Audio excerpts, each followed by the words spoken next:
Can you folks still hear me? Yes. Okay. It says preparing.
Hello, everyone, and welcome. I'm Terry from CALE, and I'm so glad that you've joined us for this session today, Enhancing Adult Learner Success, Collaborative Strategies at Texas A&M University System with Course.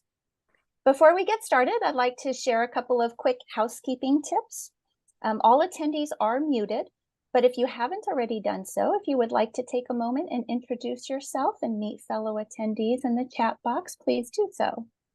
Also, these sessions are being recorded and they can be accessed for 90 days after the conference. For questions, our speakers ask that you place those questions in the chat today, and they will answer them at the end of the session. And lastly, please remember to fill out the evaluation at the end of the session. Your feedback is greatly appreciated. With that, I would like to welcome and introduce our speakers today. And if we can move to that next slide. We are on that slide right now. Okay, great. We've got Dr. Kimberly Reinerson, Assistant Vice Chancellor for Faculty Innovation at Texas A&M University System. John Gardner, Associate Vice President for Student Success at Prairie View A&M University. Shonda Gibson, Senior Associate Vice Chancellor and Chief Transformation Officer at Texas A&M System Offices. And Edward Spears, Senior Director, Partner Success Academe. And with that, I'll turn it over to our speakers.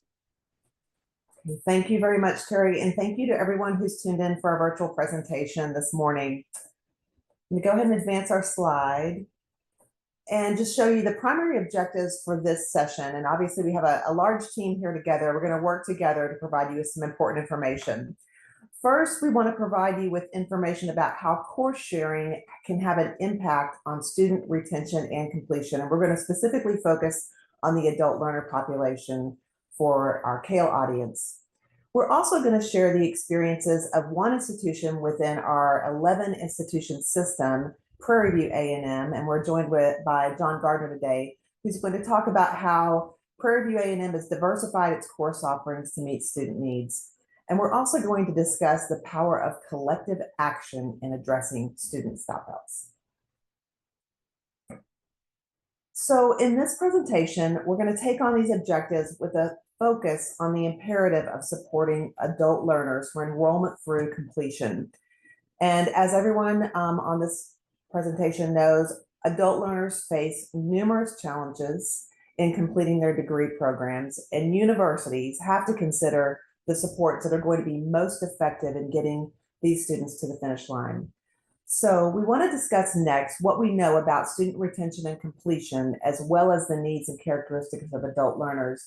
And my colleague, Shonda Gibson, is going to share insights from within the Texas A&M University system and what compelled us to examine course sharing as a possible solution.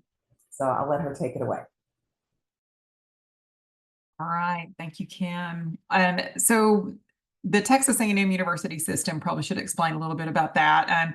We are a network of 11 universities, and those universities range anywhere from 2,000 students to a campus with more than 70,000 students. So big range and variety of different types of institutions. We began this work about 6 years ago while we were examining student retention and completion across the system. And in that work, we found a very troubling number of about 70,000 students in the review period that we were looking at that had been identified as stop-outs, and those students could not be tracked to re-enrollment in any other institution of higher education, not inside our system or outside. So if you think about it, that's enough students that started with us and didn't complete that we could actually open a whole entire large enrollment university if we could get those students back. So after we identified this large number of stop-out students, we knew it's important to really look at those root causes of, what is it that's tipping these students out?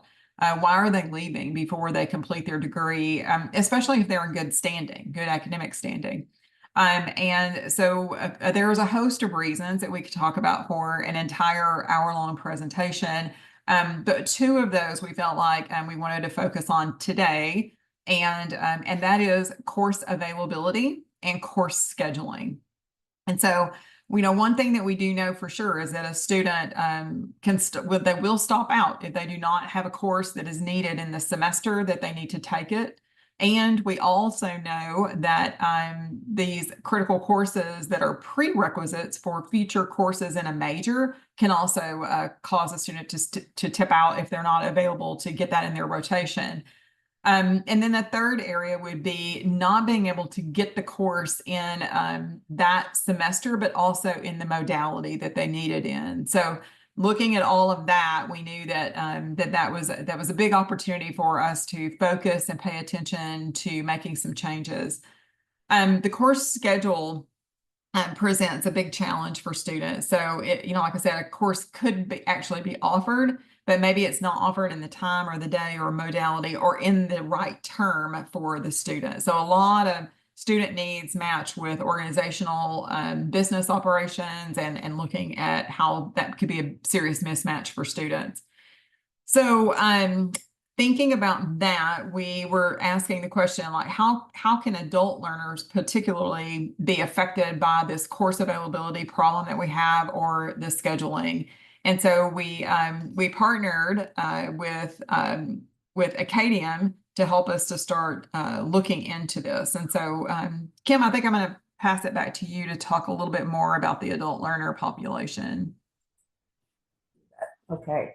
So research by the Limited Foundation shows us that approximately 34% of college students are over the age of 25. And if you've looked into the research in this area, this is a very typical finding. So they're older than typical college students who are enrolling immediately after high school. They also generally have the burden of balancing work obligations, family obligations, and school obligations. And while many of our undergraduate students work, whether they're traditional age or adult learners, our adult learners may be trying to work full-time while also getting their degree programs, and sometimes they're trying to also go to school full-time. So for anyone who's worked directly with adult learners, you also know that time is critical. They will come into your office and tell you, I need to finish this degree and I need to enter the workforce. So they're trying to complete their degree programs quickly as quickly as possible so they can either affect their position in the workforce, advance in their careers, and also their economic positions as well.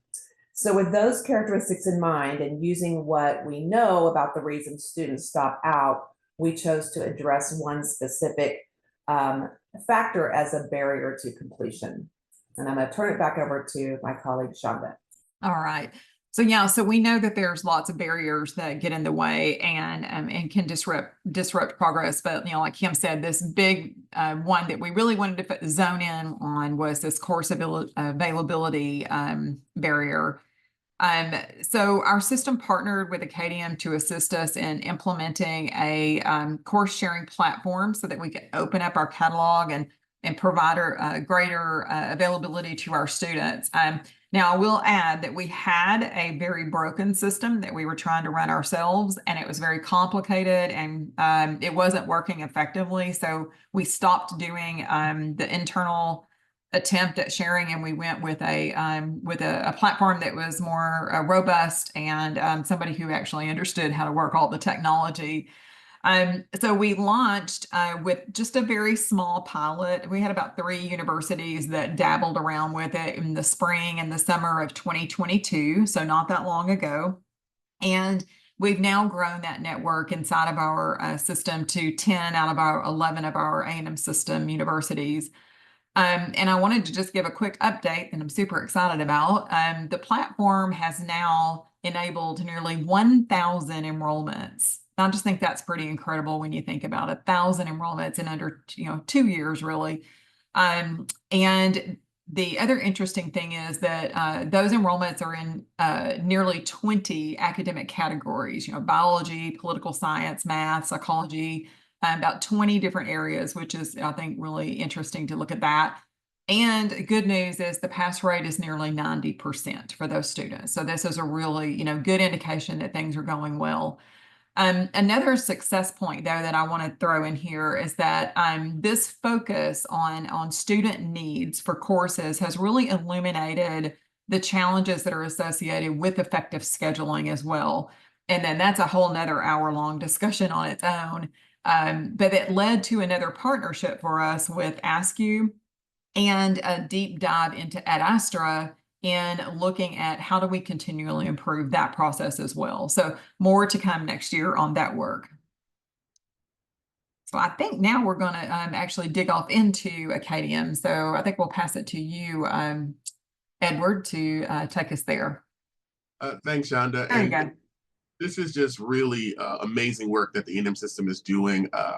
As the Associate Vice President for Partner Success, I have the privilege of having A&M as one of my partners. And so just to give a little background and level set on how this all works, Acadium is actually, we don't provide courses, which is one of the unique things about Acadium. We're an actual network of higher education by higher education. So we're the largest group doing that. We've got over 500 participating institutions. And as Shonda mentioned, the flexibility is amazing because at any given time, you've got about 100,000 different sections that are available for our partner institutions to share, access, and utilize towards student progress. Not only do we have this wonderful niche within the course sharing space, but we also expand into on-demand certificates. As a former workforce director, I know how important that is. And also looking at how we do program share, how schools can work together to leverage course loads and course, what do you call them? My mind went blank. Credentialing, as well as getting those concentrations that they're looking to do. So it really gives a lot of flexibility in how we can access these particular networks with each other without having to do the paper process of moving paper around, really building in the efficiency to give the schools everything that they need at any given moment. Our work has actually reached the levels of attention of ECMC and Lumina, where this work has touched enough where these institutions have found value when they have invested in what we're doing. So if you go to the next slide, it really, to put it in a really small nutshell, Acadium basically expands the catalog of the institution. So we all know you have a catalog of courses that you have available based on facilities, based on faculty, and those limitations can become a challenge if you have something that's out of your regular sequence. Well, now, because you have access to all of these other institutions that have various programs, various faculty, various specialties, you now basically have added these pages into your catalog under your control. So the institutions actually govern the entire process. They make sure that the quality is there. They make sure they're only participating with institutions that they're comfortable with. But you actually have the chance to expand your catalog with the flexibility that you need without having to bring on entire new faculty for one class or trying to move around all of your courses on campus to find a space for one class. And so if we look at the next slide, how does that work functionally? Well, students are the center of everything. Students are the center of where this work is. And so when you have students, and I love how our A&M team has already kind of expressed the variations of needs that students have, there are going to be opportunities where a student may be on track but miss something. They were trying to do doing well, they had an issue, health issue, life issue, and for whatever reason, in many cases, we see that student coming close to graduation and they're missing a course that isn't available in that spring, that isn't available in that particular term. And so now in a traditional sense, that student has to wait. You have to wait and come back to when that course is available again. It may be another term, maybe another year. And that can impede them completing. That can impede them progressing. They may stop. That may be the reason that they don't continue. And we know once a student steps out, it becomes harder and harder to get them back the longer the time it is. And then it may actually be what stops them from getting to their next job and their next offer. And so when we have here, when that student has that issue, they actually can talk to their advisor, and their advisor is the governing point. Students can't do this on their own. This isn't like one of those services you just go out and pay a couple $100 and bring back 3 credits. That's not how this works. It's controlled by the institution. The institution actually evaluates the courses and determines what courses meet their SLOs, have the same rigor, the same accrediting, the same level of responsibility, and they choose which courses their students will be able to utilize based on what they need. Once that advisor sees that the student, one, does need the class, because, you know, we do have this thing called student blindness, where, you know, they're looking at it and I can't see the class. And so they actually make sure that, one, the student does need the class, and 2, that it's not currently available at their campus. This is not designed to take away from your home courses. It's really designed to supplement when there's a gap. So once that advisor sees that there really is an opportunity there, they'll look into our platform, find classes that have been approved by their academic departments. So this is not just something done in random. This is done in tandem with academic leaders to make sure the SLOs are there, make sure the rigor is there, make sure the needs are correct. And then that request goes from institution to institution. The students don't have to cross-register. They don't have to pay in multiple places. It all happens at the home institution. The 2 institutions then communicate with each other. The request goes to the teaching institution. So for this example, if Prairie View and A&M had a course that they needed, they may be able to find that course as Texarkana. Their registrar allows for that request to go to Texarkana. Texarkana's registrar looks at it, and that student's actually taking a class in the Texarkana platform. So they're not just going someplace else. They're actually going to a class where other Texarkana students are in it. They're getting the full course experience. Once that student finishes, the grade through consortial agreements actually comes back to the home institution, and it's transcribed as the grade at the institution. If from an efficiency standpoint, this means you don't have to do a substitution request. You don't have to do all those extra steps. It flows evenly into the process you already have. So, and just kind of wrapping this up in that last slide, it really is about student progress. So when you look at that next slide, it's, you know, student progress is what it's about. How do we get students to the finish line, to complete within a reasonable amount of time, to move into their next phase of life, and doing that in a way that does not adversely impact the campus. So student progress is always the first part here. But academic innovation, how do you offer those classes that may not be part of your current schedule, but are a part of your current need? Now you can innovate with other partners that are like rigor, like accreditation, and get those things that you need for your students with a very simple funding model. The student isn't trying to pay in 2 places. You don't have to worry about the financial aid because the course counts as the home course, so it's packageable. All of those things are very streamlined, and of course the efficiency behind it. You don't have to go back and forth trying to get the transcript, figure out where the student is, cross-registration. All of those things happen behind the scenes. And so the efficiency of all of this is really where the strength has been. And one of the best ways that we've seen this done, and I have the pleasure of working with many different schools, is working with Prairie View A&M. They have done an amazing job of I'm going to try that again, systemically moving forward in a very strategic way that was very deliberate and very, very well thought out. And so just excited to be working with them. And I think the information that they're going to share on how well this worked for them is really going to be the proof in the pudding, because they've got the numbers, or as we say, the receipts, to prove that this is something that they've done well. So I'm going to turn it over to John at Prairie View to share the great stuff that they're doing. All right, thank you, Ed. Good afternoon or good morning, wherever you may be. Amen. All right, Prairie View A&M University. Let's talk about Prairie View for a minute, y'all. Prairie View is just so that you know, we're located in Texas. We're in the northwest quadrant of Texas. We are part of the Texas A&M system. As you can see on the slide here, we were founded in 1876. We are the second oldest public institution of higher education in the state of Texas. We are an HBCU. We are an R2 institution with high research activity. And so currently we have about 9,900 students. And so we are very proud. We are proud Panthers, and Prairie View is under the tagline of excellence lives here. Next slide, please. So the Acadium process that Ed and Shonda and Kim have talked about is what Prairie View is using to help in trying to solidify more space for students.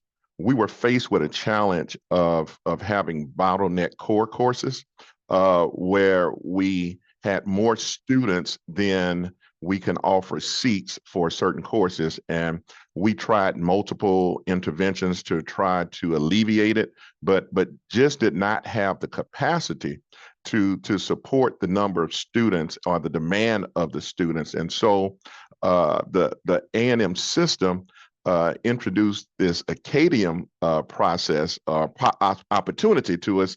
And after researching it, we thought that this could possibly be a very good strategy for us to help to alleviate the bottleneck issues that we were having. And not only with bottlenecks with freshmen, but we also had challenges with junior and senior level courses as well. So when we set off to journey down this path of Acadium, we did a lot of homework. We did a lot of research to make sure that we understood what we were getting ourselves into. So the strategy behind it was we had a series of meetings, and it was very high level meetings with the provost and CFO and other VPs, so that we can understand the true impact of Acadium, understand exactly what was in the Acadium contract, understand what was written and what wasn't written, and so that we were prepared to make sure that it could support us at the level that was definitely needed. Because it was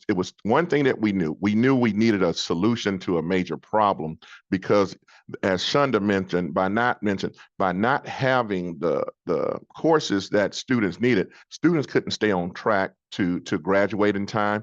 And some students, we noticed, started leaving and going places where they could find the courses that they need. And so we didn't want to, again, have our students leaving us and having a retention issue. So we had to find a way to resolve this issue as quickly as possible. And so what we did was we leveraged Acadium. Before we moved into it, we looked at our demand and where were the demands coming from. So we are very analytical in what we do. So what we did was we used what's called Ad Astra predictive analytics to help us identify which courses would possibly be used in Acadium in the future. And also we use some of our internal data to help us to understand the course need of our students for the upcoming semester. So leveraging, knowing that that Acadium was definitely a prime candidate, but also knowing what our demand was. It's important to know as an institution what is the demand and how could you use this to support it in a special way. And so what we did was we said, okay, yes, we're going to move forward and give Acadium a try. And as Shonda mentioned about it being launched in spring of 2022, it was launched in spring of 2022 for us, but there was at least a year planning process that took place before we even got to the launch date, just so you understand the phases that we went through. And what we decided was that we were going to create standard operating procedures, SOPs, for every process along the way, so that we will know if what we're doing will be effective. And so what you see here on the right-hand side of this slide is we developed Acadium course review and approval process. We created internal forms that would allow department heads and faculty to review Acadium courses to let us know, yes, we approve this course to count for a similar course at Prairie View. that could only be done at the faculty and department head level. And so that was critical for us because we wanted to make sure that we had faculty buy-in into this process. And the way that we ensured that we had faculty buy-in was allowing them to be a part of the approval process. So of course, a student couldn't see a course, a faculty member, a student couldn't see the course in Acadium, or an advisor could not see a course that was not already approved by the faculty, the home faculty, the faculty of the home institution, or the home department, and that department head. And so we develop a process for that. And then we had to develop a student registration process, because it to us, it sound easy. You know, you identify a class, you enroll in it, you take the from the teaching institution. And Prairie View, just so you know, we're a home institution. So we use Acadium as a home institution currently. But have our fingers crossed. We hope to move to become a teaching institution. But we had to develop a registration process internally so that we made sure that we didn't have any gaps along the way.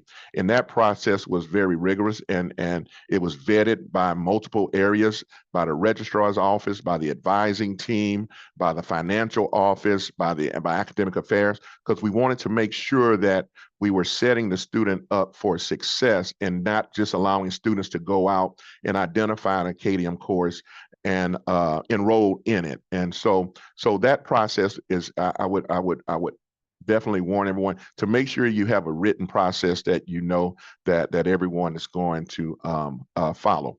Also, we develop how we're going to set up the course. Because we are a banner school. So we were trying to answer the question of how will we know that a student is in an Acadium class or not, so that we can know how to build in the financial ramifications. So at Prairie View, what we did was we actually built out a course similar to the Acadium course, and students will enroll into that course only. So students cannot enroll at Prairie View in a Prairie View course that other students are in. They only can enroll into an Acadium course. And so we have a unique identifier to let the registrar and to let the students know if it has a section number that starts with an A, that means that it's an Acadium course that you're enrolling in at Prairie View, which also alerts them that you must also enroll in that similar course at the teaching institution. So it's just some little small things that we did. Also to let you know that process definitely worked for our financial team, because when that course came across their desk for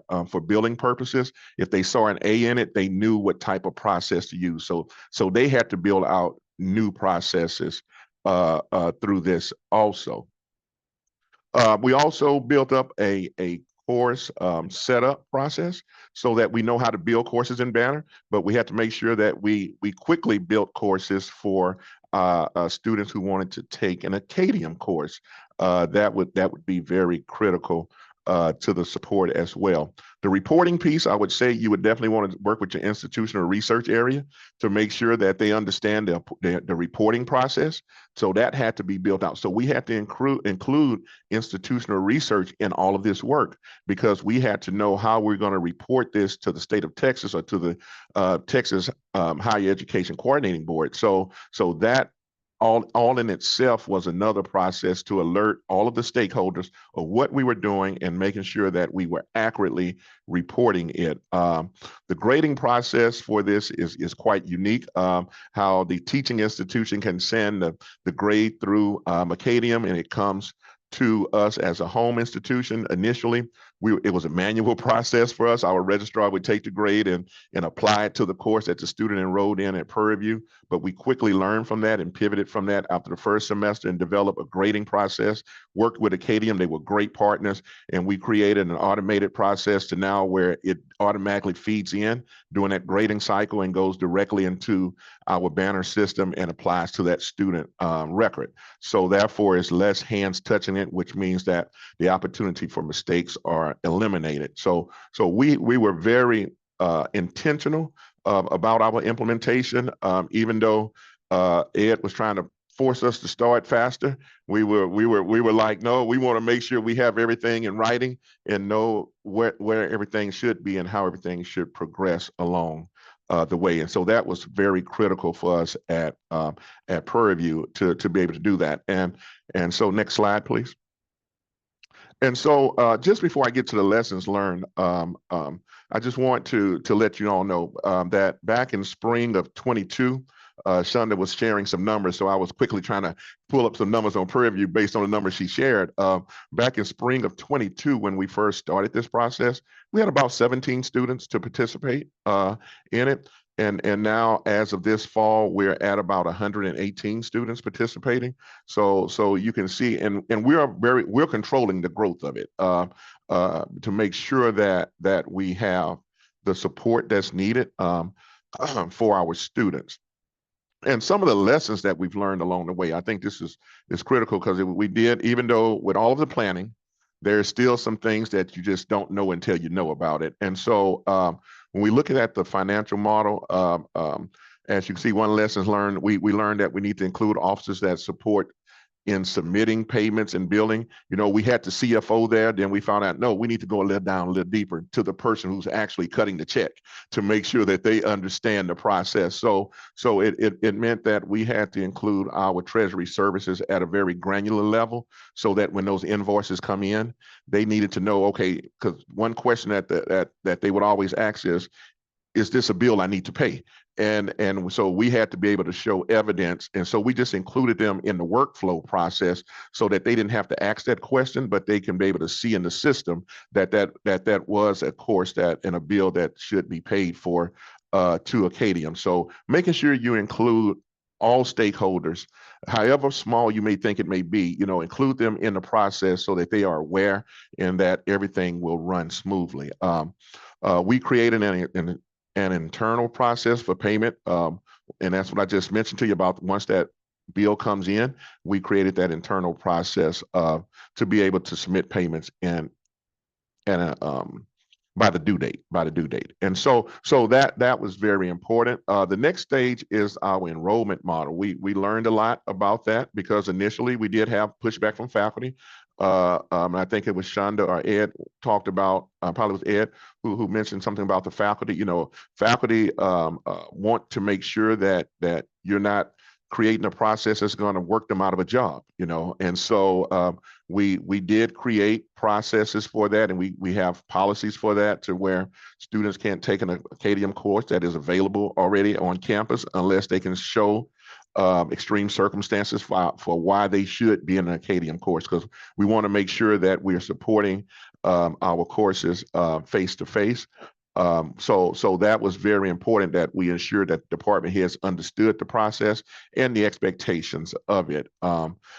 As home institutions, we need to develop what we did at Prairie View. We developed an online orientation for our students. So every student that signs up for an Acadian course, even though they'll get an orientation from the teaching institution, we created an internal orientation for our students, just to ensure that all of the learners were on the same page, and that they've downloaded the right LMS system, that they had access to the LMS system of the teaching institution. So we thought that was quite beneficial, and I think the students, they like it. And we're to a point to right now where we're doing this as an individual orientation, but we're thinking we're probably going to move it as the participation increase. We may have to move to more of a group session, but we wanted to make sure that we have that orientation with our students before the course start date, to make sure they understood the practices and dates of that institution that they were taking the course from, which would be different from the due dates of our home institute, of the home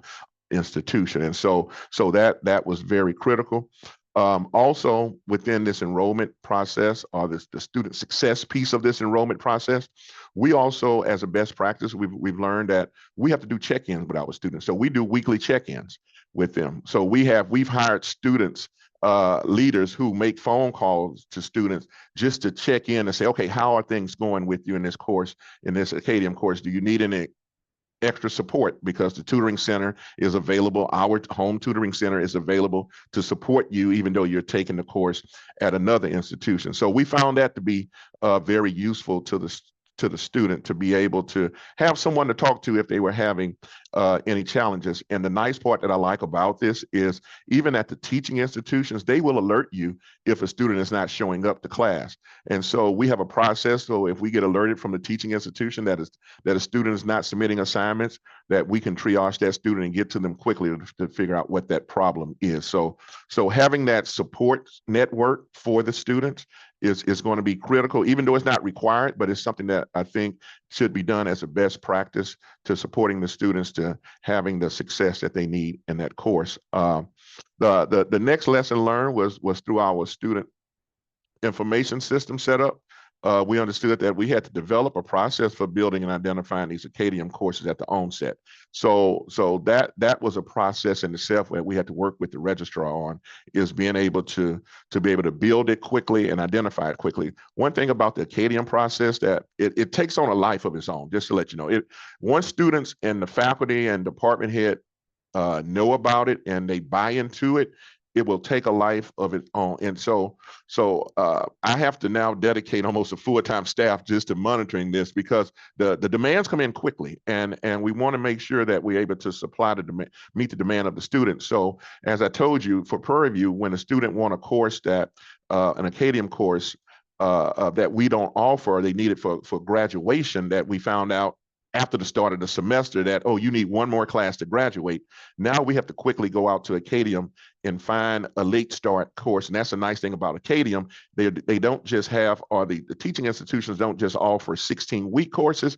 You can find mid-semester courses, 4-week courses, late start courses that will fit into a student's schedule. And that really helps. But the challenging part on our end was to be able to quickly build a course that matches up with it. And so that's what I'm mentioning about developing that process and having that relationship with the registrar to let them know that we may need some on-demand building, to where we need this course built within 24 hours so that we can get the student in the course and be able to get them registered and be ready to start with their Acadium course. So those type of things was definitely a learning point for us that we need to make sure that we had everyone involved. And this last one said, take into consideration the amount of time needed for your institution to build a course. That's what I'm talking about now.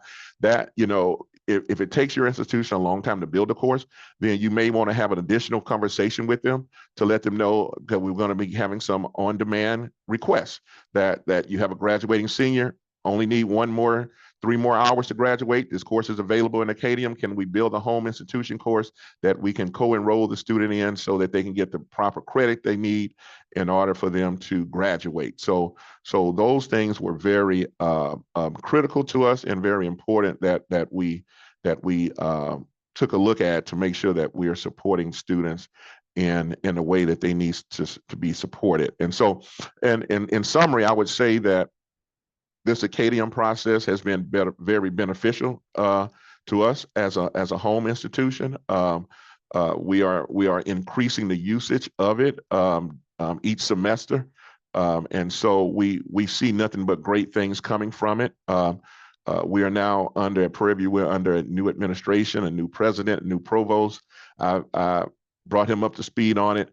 He has some more creative ideas about how we can use Acadium. And so I think it's a great opportunity for students. And I know we're talking about adult learners, but this is good for all learners. We found that this really worked for those students coming out of COVID who couldn't come back to school, who had to stay home. Now we're able to offer them the courses that they need in an online platform that will be able to support them in a unique way. And so this is really been, like I'm saying, very beneficial to the students of Prairie View. Next slide, please. I think that's, and so now I'm going to pass it back to, I think, Shonda. Thank you so much. See, I knew everybody would love hearing directly from the campus about all the many ways that this has impacted the institution and the students. So a couple of points that I want to make is about this whole course sharing approach and the platform. As John said, this is something that helps all students, and then thinking about specific student populations and how this might help even more really makes me happy and gratified to know that we have made this possible. A few things that I do want to note here, though, is that none of this is possible without a high level of collective action. And to John's point, that's at the campus internally. There has to be collectively a strategy and a lot of thought about the business processes and alignment to student success strategies. And this involves everyone. It's not just toss this over to your registrar and cross your fingers and hope that it works, because it's definitely not that kind of project. I do think that there is a something special about working with 11 universities across the state of Texas and thinking about course exchange as a solution for lots of barriers that are in the way for student success. Working as a partner with Acadium, it's really helped us to focus and serve those stop-out students. And then I think Prairie View serves as such a prime example of how this can meet the needs of your learners and to really focus on embedding this as a student success strategy. And then finally, I will say that the collaboration that we see inside of the universities, at the university, across the universities and the system, and then also, with the help of Edward, to get engaged in a national network of people who really care about the very same thing that we care about, which is, how do we make it so that students can, gain access to courses so that they can continue to make progress. So I just think that thinking about that collective action piece and the networking piece is really important as anyone considers engaging in this sort of work. So, Kim, I think that are you going to take us to the I am. call for action? Call for action. So why are you looking at a picture of a person jumping over a body of water at sunset? So our call to action is simply to assess the root cause of the problem among your students, whatever you think that might be, and then take that big leap forward. So today we've described for you that we knew we had stop outs, and we knew that one of the reasons for those stop outs was course availability. So course sharing presented a way to expand our catalog and to increase course availability to our students, all students, as well as, of course, adult learners. And that way our students had options. So in that sense, I hope you've enjoyed hearing about collectively how the A&M system has partnered with Acadium to do this, and how we have our success story here in Prairie View A&M. So what we want to do next is take questions, and I believe there's an opportunity in the chat to post questions. I can't see that because I'm running the presentation, and we don't have the ability to raise hands. Just put those questions right there. And while we do that, I'm going to go ahead and put up a screen with all of our contact information so that you can get in touch with any one of us or all of us if you have questions about anything we've talked about today. And with that, I'll switch screens and I will mute myself and we'll await questions. Thank you, Kim. And I was monitoring the chat and I'm not seeing anything, but Terry, I was going to defer to you to just see if you see anything that has rolled in. Yeah, no questions Okay. yet, but this is a fantastic information, great program. I just love the way that you are all eliminating those barriers for students, and making sure that they graduate by providing, this great partnership with Acadium. So thank you very much for this. Thank you. fantastic Thank you. And presentation. thanks to Kim and John and Edward for taking time to, create this opportunity to share the story. So super, super proud of the work that's been done and glad that we could share. Yeah. And I'm glad that it was recorded. And so along the way, if anyone needs to, utilize this as a sharing tool, then please do so. And Yeah, I think it's a yeah. All right. And I'm not seeing anything that's popping up. So we may wrap just a few minutes early. All right. And thanks, Terry, for the reminder about the evaluations. Always a good prompt. Terry, if you're chatting, I think you're still muted. It looked like you might have been saying something. Oh, sorry, I was just thanking you all. Yes, thank you for bringing that up. No, yes, I was thanking you all for this fantastic presentation. It was really wonderful news, and I think it could be really helpful across, many different states to use a similar program to, again, really eliminate those barriers for graduation.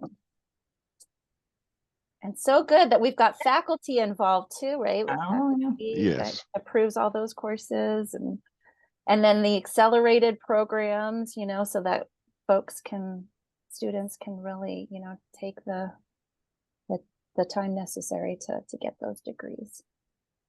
Just adding, Terry, from the adult learner perspective as well, one of the things that it will let our campuses do is bring back step outs. So we're mitigating step outs, but also having that flexibility to reach those students that may be within 1 to 2 classes of being finished, and being Right. able to reach out to them and share with them that their institution that they have become related to through their years of experience already can find a way to bring them back and finish up those 2 to 3 classes that may be the difference between having a degree and not. So Right.